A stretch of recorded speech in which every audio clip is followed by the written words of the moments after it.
Silence, a Fable, written by Edgar Allan Poe.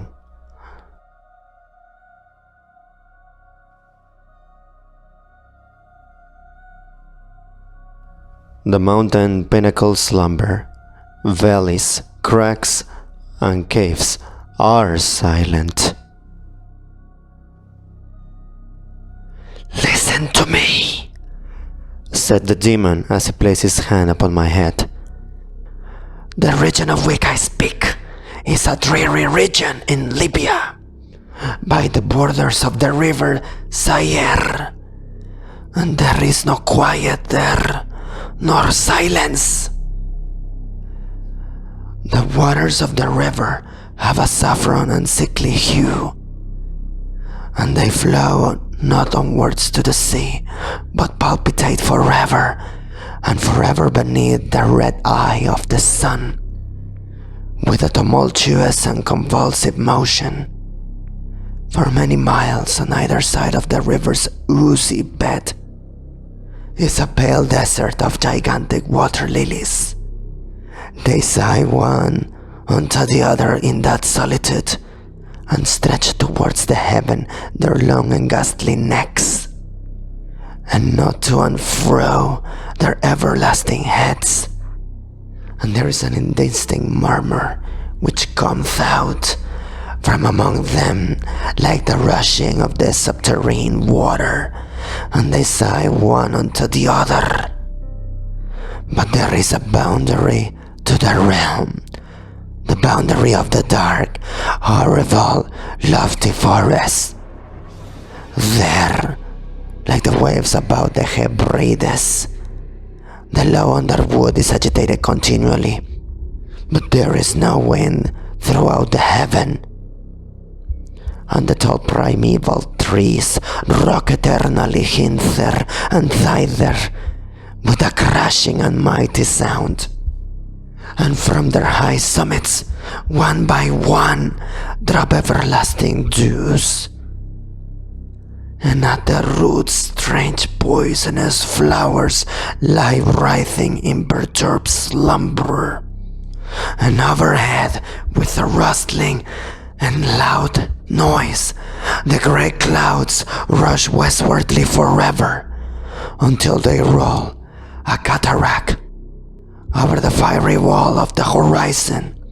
But there is no wind throughout the heaven, and by the shores of the river Zaire there is neither quiet nor silence. It was night, and the rain fell, and falling, it was rain, but having fallen it was blood. And I stood in the morass among the tall, and the rain fell upon my head, and the lilies sighed one unto the other in the solemnity of their desolation. And all at once the moon arose through the thin ghastly mist, and was crimson in color, and mine eyes fell upon a huge grey rock which stood by the shore of the river, and was lighted by the light of the moon. And the rock was grey and ghastly and tall, and the rock was grey upon its front with characters engraved in the stone.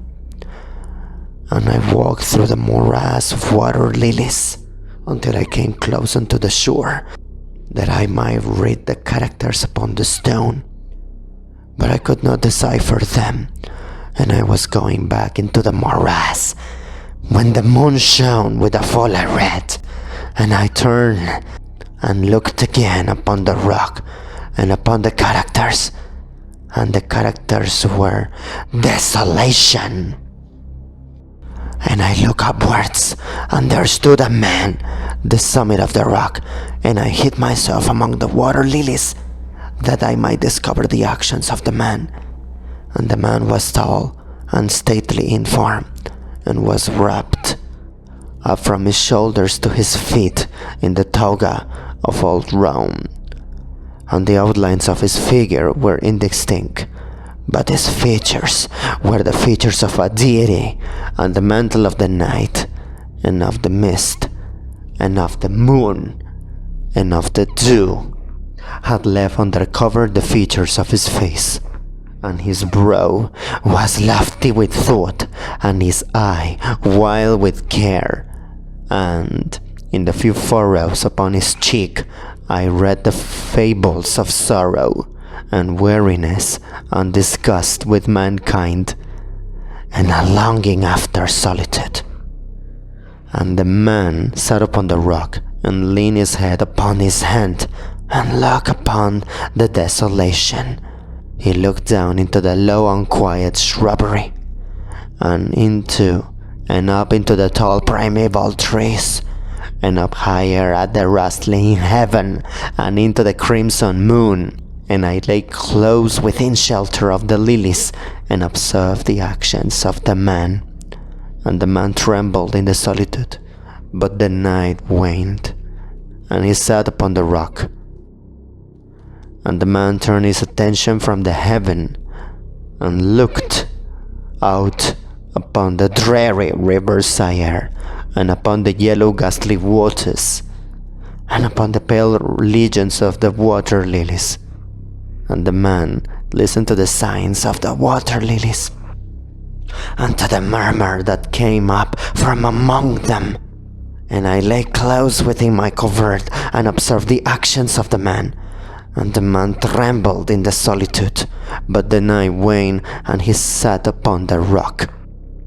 Then I went down into the recesses of the morass, and went afar in among the wilderness of the lilies, and called upon the hippopotami, which dwelled among the fens in the recess of the morass.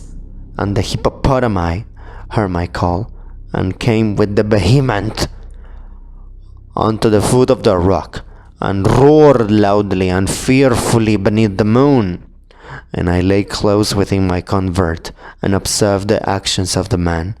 And the man trembled in the solitude, but the night waned as he sat upon the rock. When I cursed the elements with the curse of tumult, and a frightful tempest gathered in the heaven where before there had been no wind, and the heaven became livid with the violence of the tempest, and the rain beat upon the head of the man, and the floods of the river came down, and the river was tormented into foam, and the water lilies shrieked within their beds, and the forest crumbled before the wind, and the forest crumbled before the wind, and the thunder rolled, and the lightning fell, and the rock rocked to its foundation. And I lay close within my covert, and observed the actions of the man. And the man trembled in the solitude, but the night waned, and he sat upon the rock. Then I grew angry, and cursed, and with the curse of silence, the river, and the lilies, and the wind, and the forest, and the heaven, and the thunder, and the signs of the water lilies, and they became a curse, and were still, and they became a curse, and were stilled, and were still. And the moon ceased to totter up its pathway to heaven, and the thunder died away, and the lightning did not flash, and the clouds hung motionless, and the waters shrunk to their level and remained, and the trees ceased to rock, and the water lilies sang no more, and the murmur was heard no longer from among them, nor any shadow of sound throughout the vast, illimitable desert. And I looked upon the characters of the rock, and they were changed, and the characters were silence. And my eyes fell upon the countenance of the man, and his countenance was worn with terror, and hurriedly he raised his head from his hand, and stood forth upon the rock and listened. But there was no voice throughout the vast, illimitable desert, and the characters upon the rock were silence.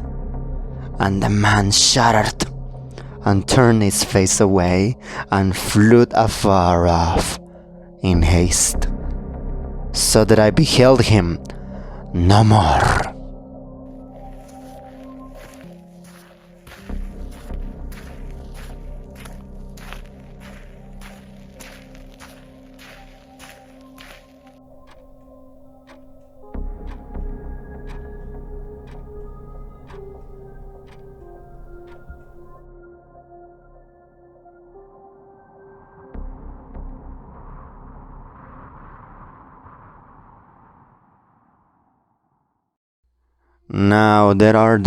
Now there are fine tales in the volumes of the Magi, or Magi, in the iron-bound, melancholy volumes of the Magi.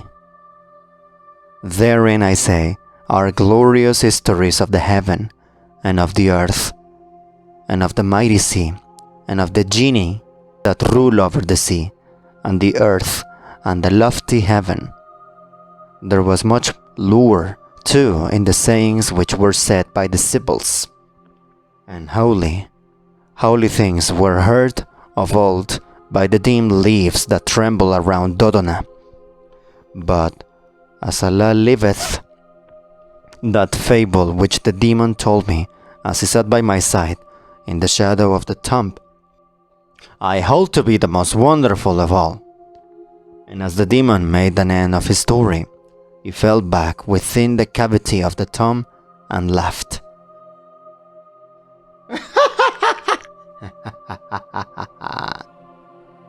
And I could not laugh with the demon, and he cursed me because I could not laugh.